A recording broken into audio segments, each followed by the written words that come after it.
मेरे हाथ में बहुत सारे दस्तावेज हैं और दस्तावेज हैं राज्य में हुए घोटालों को लेकर के।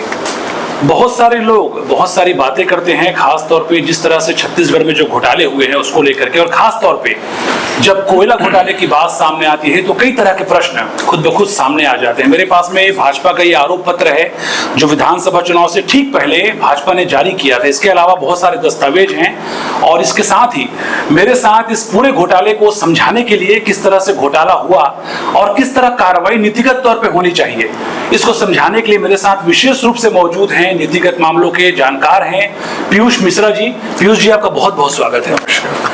पीयूष जी के बारे में आपको बता दूं, चाहे भाजपा की सरकार की बात हो चाहे कांग्रेस की सरकार की बात हो, हर एक क्षेत्र में इन्होंने बकायदा असाइनमेंट को पूरा किया है। बहुत सारे काम इनको तकनीकी तौर पर मिलते रहे हैं और ऐसे कामों को पीयूष मिश्रा अंजाम देते रहे हैं। ऐसे में मुझे ऐसा लगा कि जब कोयला मामले घोटाले की बात सामने आ रही हो तो किसी ऐसे व्यक्ति से बातचीत करनी चाहिए जिनको टेक्निकल तौर पर इन बातों की जानकारी हो। इसीलिए मैं पीयूष जी के पास आया हूँ।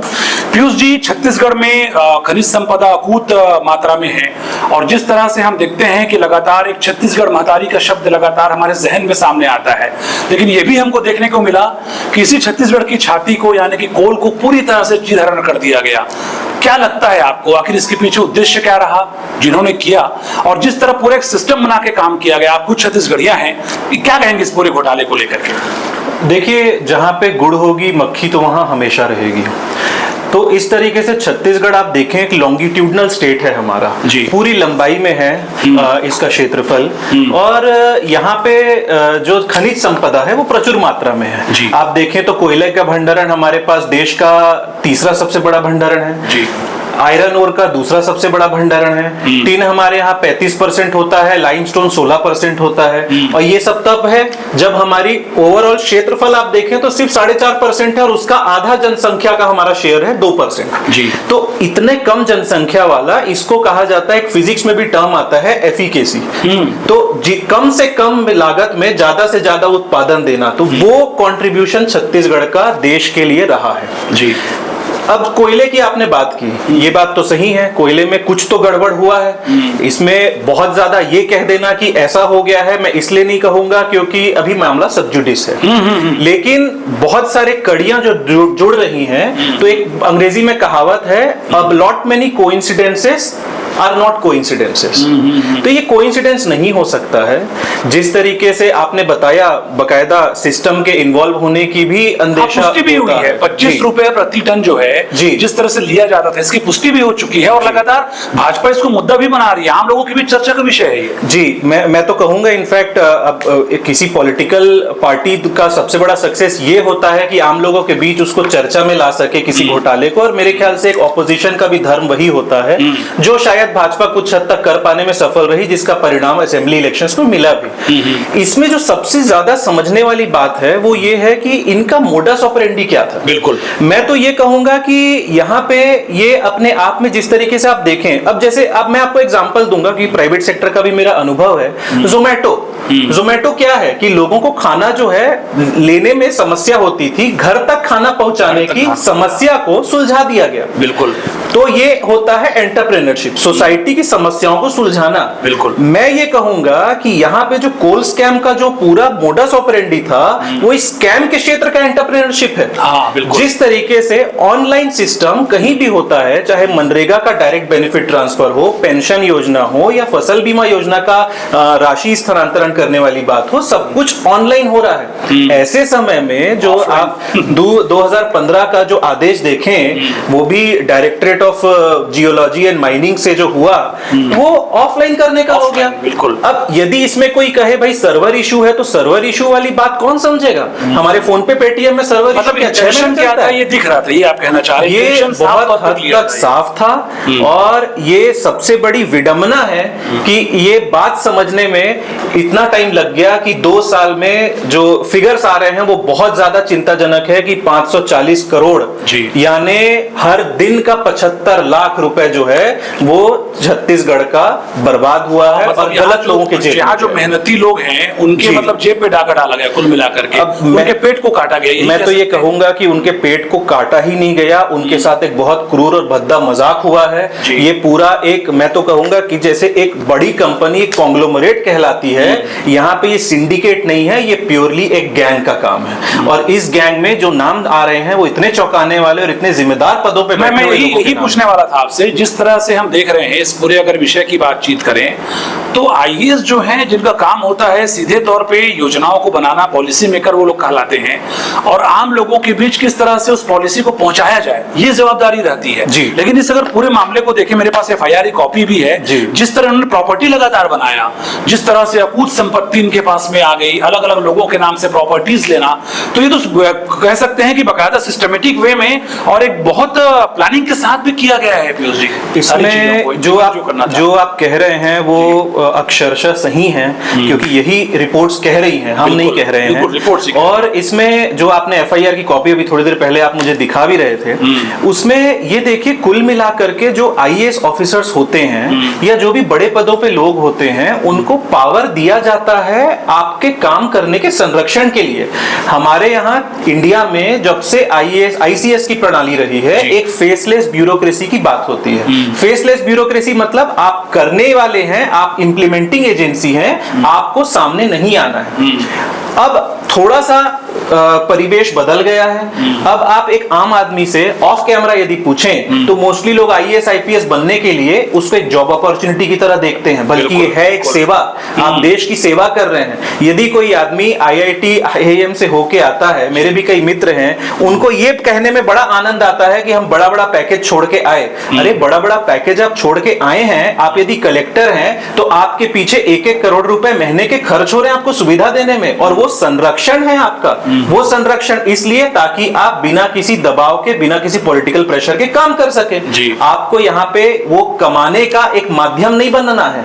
ये बात समझने की बहुत ज्यादा जरूरत है। और एक पहले एक स्पाइडरमैन की आप कहावत कहें जो आजकल युवाओं के बीच है, with great power comes great responsibility. तो यहाँ पावर की बात आती है लेकिन रिस्पॉन्सिबिलिटी की बात नहीं आती। और मैं तो कहूंगा कि जो पावर है वो ऐसे सर्विसेज का बाय प्रोडक्ट होता है, वो मेन गोल नहीं होता है। तो यहाँ पे बाय प्रोडक्ट जो है वो ज्यादा सेंटर स्टेज पे आ गया और हमारा काम जो है वो बैक साइड चला गया। लेकिन जिस तरह से आपने आईएमटी गाजियाबाद से एमबीए भी किया है, जब आप लोगों से बातचीत करते होंगे, चूंकि आपने मैनेजमेंट की पढ़ाई भी की हुई है पीयूष जी, क्या लगता है जैसे लोगों में पहले एक इच्छा शक्ति थी कि हाँ मैं हाई क्वालिफाइड हो जाऊं, जैसा आपने कहा कि सिविल सर्विसेज पास आउट हो जाऊं, लेकिन जब ऐसे नाम सामने आते हैं जिनको पॉलिसी बनाने का दायित्व तो मिला हुआ है लेकिन वो जेल के सलाखों के पीछे चले गए हैं, तो कहीं ना कहीं इस अगर पूरे प्लानिंग की बात करें या फिर पूरे क्षेत्र की बात करें सिविल सर्विसेज की, इस पर भी एक चोट तो लगती है। जो लोगों का आस्था है, विश्वास है कि हाँ मैं उस क्षेत्र में जाना चाहता हूं, इनका मन भी कहीं ना कहीं दुखता होगा। बिल्कुल दुखता होगा। इनफैक्ट मैं तो ये कहूंगा कि पंडित जवाहरलाल नेहरू ने ही जब इंडियन सिविल सर्विस की प्रणाली थी हमारे यहाँ, तो उन्होंने कहा था Indian civil service is neither Indian nor civil nor service. तो इंडियन तो हो गई लेकिन वो अब सिविल भी नहीं रही और सर्विस भी नहीं रही, वो एक जॉब अपॉर्चुनिटी की तौर पे बन गई है। आज यदि मुझे कुछ करना है, कोई एक व्यक्ति है वो यदि सिविल सर्विसेज की तैयारी कर रहा है, उसी में उसको ये भावना आ जाती है कि बहुत बड़ा पावर मुझे मिलने जा रहा है। इसके पीछे आपने जैसे बहुत ही राइटली कहा, ऐसे लोग जो है हमारे रोल मॉडल हो गए हैं जिनको नहीं होना चाहिए। ब्यूरोक्रेसी इसीलिए हावी होती है कि नेता जो है उन पे अंकुश नहीं लगा पाते। मैं छत्तीसगढ़ का ही आपको एग्जांपल दूंगा। पंडित विद्याचरण शुक्ला, पंडित श्यामाचरण शुक्ला, ये कांग्रेस के ही नेता हैं। ये जब कांग्रेस में थे, पावर में थे, तो ये एक एक नीति को जाकर के बहुत नजदीक से उसकी मॉनिटरिंग बहुत क्लोजली करते थे। तो कभी भी इम्प्लीमेंटेशन कैसे हो रहा है, जी तो उसको लुक आफ्टर करते थे। अब जब आपने कह दिया कि मैं तो ये कहूंगा पूरा एक शैडो सिस्टम बना दिया गया था इस वाले पर्टिकुलर केस में, जहां पे डीएम कुछ कर रहा है और वो किसी और के कहने पे कर रहा है जो पूरी तरीके से किसी और से गवर्नड है। तो हम एक पैरेलल मशीनरी यहां बना रहे थे। और मैं तो आपको फिर आपके ध्यान में लाना चाहूंगा, जो फिगर्स आप देखें, इससे ना केवल ये जो आपने एक भ्रष्टाचार वाला पॉइंट एक उठाया वो तो है ही है, इसके अलावा जो कोल का प्रोडक्शन का टारगेट था जी, हमारे यहाँ एसईसीएल के आधिपत्य में है सारे कोल माइंस जो हैं, उनका लगातार एसईसीएल जानी जाती है अपनी एक्सीलेंस के लिए। उसमें आप देखें 10 साल का आप डेटा निकाल लीजिए, 2013 से लगातार 4 टन 5 टन 6 टन ऐसे लगातार वर्ष दर वर्ष वृद्धि हुई है प्रोडक्शन में। आप निकालिए 2020-21 2022-23 8 टन का ड्रॉप आ गया। ये 8 टन का ड्रॉप आया, सॉरी 8 मिलियन टन का ड्रॉप आ गया। 8 मिलियन टन का जो ड्रॉप आया वो नुकसान किसको हुआ? हमारी रॉयल्टी को हुआ। रॉयल्टी जो स्टेट को मिलती है वो रफली 90% टोटल रॉयल्टी का स्टेट को मिलता है। ये भी कानून जो है सेंट्रल गवर्नमेंट ने बनाया था। और जब इस तरीके का ये कोल लेवी टैक्स वाली बात हुई, उस समय सेंट्रल गवर्नमेंट ने ऑब्जेक्शन भी रेज किया था। उन्होंने स्टेट गवर्नमेंट को आगाह किया था कि आप ये ऑफलाइन प्रणाली क्यों कर रहे हैं। लेकिन फिर वही एक बात है कि जब कोई इस टाइप की बात होती है तो दूसरा मुद्दे की तरफ ध्यान आप आकर्षित कर दीजिए तो ये मुद्दा फिर गौड़ हो जाता है। अगर इस पूरे मामले में हम देखें, जैसे आप भी लगातार बता रहे हैं, जिस तरह एफआईआर की कॉपीज की बात हो या चूंकि न्यायालयीन है मामला पूरा, लेकिन कुछ बातें बहुत इजीली उभर कर सामने आ रही है। जैसा कि एक नाम राज्य प्रशासनिक सेवा की है, चूंकि ऑन रिकॉर्ड है नाम, इसलिए नाम लेना बहुत आवश्यक है, सौम्या चौरसिया मुख्यमंत्री सचिवालय में उप सचिव, इतनी पावरफुल पद में वो थी राज्य प्रशासनिक सेवा में होने के बाद।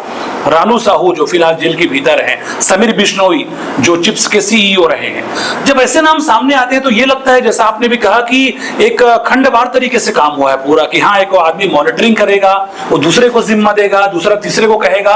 और कई लोग ऐसे भी हैं जो जिनका कोई लगाव नहीं है, कोई उनका संबंध नहीं है प्रशासनिक अमले से। कई ऐसे लोग हैं, व्यापारी हैं, कुछ लोग हैं जो ऐसा कहना चाहिए कि फ्रीलांसिंग काम कर रहे थे। तो आपको ये लग रहा है कि कुल मिलाकर के डैमेज करने की जो पूरी प्लानिंग थी उसमें हर तरह के लोग इन्वॉल्व थे? ये तो स्पष्ट है, पानी की तरह साफ है कि मतलब लोग किसान है वो काम कर रहा है छत्तीसगढ़िया, और ये लोग आप और सबसे बड़ी बात, आप आए उस मुद्दे पे। मैं तो ये कहूंगा कोई भी पॉलिटिकल पार्टी जो है, जीतना हारना इस बेसिस पे होता है कि आपने वादे पूरे किए कि नहीं किए। यहाँ पे तो आपने पूरी तरीके से जनमत का विश्वास पे कुठाराघात कर दिया। आपने वादे कुछ किए, कर कुछ दिया। ठीक है, आपने एक काम अच्छा किया कि आपने तीजा पोरा जैसी संस्कृति को हमारे रिवाइव किया, हमने उस पे प्राइड लिया। तो क्या इस कॉस्ट पे कि हमारी धन संपदा को आप पूरी तरीके से चीर डालें? हाँ, मतलब ये है कि आप गेड़ी लगातार चढ़ा रहे हैं लोगों को, संस्कृति को सहेजने की बात कर रहे हैं, लेकिन जो हमारी संपत्ति है, छत्तीसगढ़ महातारी की जो धरा है, उसको आप चीरते रहे। जी, वही मेरा पॉइंट है। और उसमें जो आपने कहा, ये पूरी तरीके से एक सुनियोजित तरीके से होने वाली चीज है। जैसे मैंने फिर उस पॉइंट को मैं लाऊंगा, कोइंसिडेंसेस बहुत सारे नहीं हो सकते। हमेशा से छत्तीसगढ़ में एक कन्वेंशन रहा है कि माइनिंग डिपार्टमेंट जो है वो मुख्यमंत्री के पास रहता है। तो कोई भी चीज मुख्यमंत्री के पास है तो उनके नॉलेज के बिना यदि हो रही है तो मुख्यमंत्री के कार्यप्रणाली पे सीधा सीधा वह एक प्रश्न चिन्ह लगाता है, और यदि नहीं हो रही है तो संलिप्तता दर्शाता है।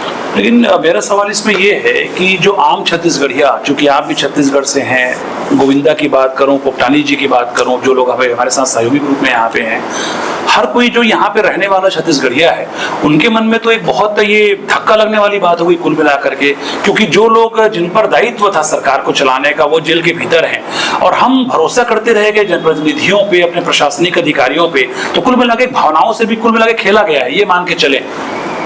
इसमें भावनाओं से तो पूरी तरीके से खेला गया है। और मैं ये कहूंगा कि छत्तीसगढ़ की जनता जो है वो बहुत ज्यादा जागरूक है, और जब भी इसको ऐसा मौका मिलता है, हमारी जनता, हमारे छत्तीसगढ़ के लोग, वो बेचारे भोले भाले होते हैं। छत्तीसगढ़ी में कहावत है, लड़े ले टरे बने। तो कोई हमारे यहाँ जाके पान ठेले में, ढाबे में कोई लड़ाई झगड़ा या वाद विवाद राजनीतिक चर्चाओं पर नहीं होती। हमारे यहाँ सीधा जो ताकत है वोटिंग की, उससे पूरी तरीके से परिदृश्य बदल दिया जाता है। हमारे यहाँ 78% लोग किसान हैं। ये एक्सपेक्ट किया जा रहा था कि आप एक लोअर वोटर बेस, जो कि मास वोटर बेस है, उसको आप टारगेट करिए और ऊपर लेवल पे करप्शन करिए ताकि उससे कोई नुकसान ना हो। लेकिन छत्तीसगढ़ की जनता करप्शन भी समझती है, वोट किसको करना है वो भी समझती है, और ये भी समझती है कि कौन से मुद्दे हैं। हाँ, चर्चा आपसे शायद, आप लोग फील्ड पे जाते होंगे, बेहतर समझते होंगे। उस समय कई लोग ये भी कहते थे कि शायद संभव नहीं है इस ये राज्य में सत्ता परिवर्तन। लेकिन लोग जिस तरीके से अंदर से आहत थे, लोगों को ये समझ आ रहा था कि हमारा जो पैसा है, जो हमारी प्रॉपर्टी है, वो कहीं हमारे पास तो नहीं रह रही है। ये बहुत बड़ी बात है पीयूष जी वाकई में, कि जैसे हमारे राज्य के बारे में कहा जाता है कि यहाँ के लोग बहुत भोले भाले हैं जी, या जनजातीय समाज के ज्यादा लोग हैं, पिछड़े लोग हैं, ऐसा भी बहुत सारे लोग कहते हैं। लेकिन लोगों ने ये बता दिया कि नहीं भाई, हम कोई पिछड़े वाले नहीं है, हम तो जागरूक लोग हैं और हम समझते हैं सब चीजों। मैं इस पे एक और लाइन जोड़ूंगा योगेश जी। हमारे यहाँ ये जो पिछड़ा वाला शब्द है ये शब्द ही गलत है। बिल्कुल सब ये संस्कृति की भिन्नता है। जो शेड्यूल्ड ट्राइब है, जो ट्राइब है वो अपने आप में इतनी रिच कम्युनिटी है, उतनी रिच प्रैक्टिसेस है उनकी, और इतनी उनके रिच ट्रेडिशंस हैं जिसको बेसिकली अभी तक सामने नहीं लाया गया। रिसर्च होता है, उन पे रिसर्च होता है। और आप देखिए जहां जहां पे ट्राइबल पॉपुलेशन ज्यादा है, सिर्फ छत्तीसगढ़ नहीं इंडिया में भी जहां जहां ट्राइबल पॉपुलेशन ज्यादा है वहां पे सेक्स रेशियो हमेशा 950 980 प्लस रहता था। ये प्रोग्रेसिव कम्युनिटी होती है। हम यहाँ पे 37% ट्राइबल है तो वो हमारी ताकत है, वो हमारी कमजोरी नहीं है। और इस तरीके से इन्होंने चुनाव में भी वो चीज दिखाया कि दुर्गम इलाकों में भी जो वोटिंग पैटर्न रहा है और जो टर्नआउट रहा है और बस्तर का जो परिणाम आया, निश्चित रूप से ये बताने के लिए काफी है। आखिरी सवाल है, चूंकि आप निजी क्षेत्र और सरकारी क्षेत्र दोनों में सेवाएं दे चुके हैं, बहुत सारे असाइनमेंट जैसा मैंने शुरू में ही बताया आपने कंप्लीट भी किया है, आपका एक्सपीरियंस क्या बोलता है ऐसे मामलों को लेकर के आगे क्या इसमें होने वाला है? हालांकि जो होगा कानून अपना काम करेगा, लेकिन ताकि भविष्य में ऐसी चीजें सामने ना आए, कोई अगर इस तरह की संपदा को लूटने के लिए प्लानिंग कर रहा हो तो उसको मन में डर रहना चाहिए कि हाँ अगर ऐसा मैं करूंगा तो मैं अंदर जा सकता हूं, मेरे ऊपर कार्रवाई हो सकती है। आपको क्या लगता है, जिस तरह का रिसर्च रहा है, क्या ऐसे मामलों में होना चाहिए आगे? देखिए ऐसे सिस्टम्स में जितना ज्यादा हम ह्यूमन इंटरवेंशन यानी लोगों का इन्वॉल्वमेंट और उसमें सहभागिता जो ऑफिसर्स हैं उसको जितना मिनिमाइज कर सके और जितना चीजों को डिजिटल और फेसलेस प्लेटफॉर्म पे ला सके, वो इसका एकमात्र इलाज है। एक समय था जब यहाँ से 1 रुपए निकलता था तो नीचे 10 पैसा पहुंचता था। आज 1 रुपए बोला जाता था और खुद प्रधानमंत्री के द्वारा बोला जाता था तत्कालीन, लेकिन आज 1 रुपए निकलता तो 1 रुपए पहुंचता है। इसमें ये बिल्कुल नहीं हुआ है कि लोगों में नियत में परिवर्तन आ गया है, हुआ ये है कि मौका नहीं मिल पा रहा है। नीतियों में परिवर्तन हुआ है और नियत जो है वैसे तो नीतियों में परिवर्तन करना पड़ेगा क्योंकि किसी के नियत की गारंटी आप नहीं ले सकते। तो यहाँ पे जो ऑनलाइन सिस्टम था, वो ऑनलाइन सिस्टम जब सुचारू रूप से चल रहा था तो क्या ऐसे कारण निर्मित हो गए कि उसको आपको ऑफलाइन करना पड़ गया? और ऑफलाइन आप देखिए ऑर्डिनेंस भी जब पारित होता है, ऑर्डिनेंस पारित होता है तो वो क्योंकि लोकसभा की मान्यता से नहीं होता तो 6 महीने के अंदर उसको लोकसभा में आपको पारित कराना पड़ता है। और यहाँ ये जो 2 साल से लगातार चल रहा था ऑफलाइन प्रणाली, उसका रिव्यू ही नहीं होता, वो लगातार ऑफलाइन ही चल रहा है। तो ये अभी अब मेरे ख्याल से अभी आ गया है वापस वो खनिज पोर्टल में जाकर के अब बिना किसी को खनिज नहीं वो ट्रांसपोर्ट परमिट दोनों तरह से वो पूरी तरीके से अब ऑनलाइन हो गया है। तो ऐसी ही सिस्टम्स को हमें रोबस्ट बनाना पड़ेगा जहां पे सिस्टम ऑनलाइन रहे, लोगों का इंटरैक्शन कम हो ताकि उनका एक्सटॉर्शन और उसमें पैसे की उगाही ना हो सके। आपने बहुत समय दिया और महत्वपूर्ण जानकारियां हमारे दर्शकों को साझा करी, और आपको हम बता देना चाहते हैं कि लगातार हमारे इस YouTube चैनल में, जैसा कि पीयूष जी बता रहे थे, हम इनको हर एक विषय में लेकर आते रहेंगे। हम जानने का प्रयास करेंगे कि आखिर किस तरह से सरकारी तंत्र काम करता है और आने वाले दिनों में जो सरकारी सिस्टम में कई जगहों पे जो खामियां आ चुकी हैं उसे किस तरह से दूर किया जाए। तो बिल्कुल जैसा पीयूष जी बता रहे थे, लगातार मुद्दों को लेकर हम आपसे जुड़े रहेंगे और आपके सुझाव हमारे लिए बहुत महत्वपूर्ण है, इसीलिए अपनी बातें कमेंट्स बॉक्स में अवश्य लिखें। फिलहाल मेरे सहयोगी गोविंदा, पीयूष जी और मुझे दीजिए इजाजत। नमस्कार, जय हिंद।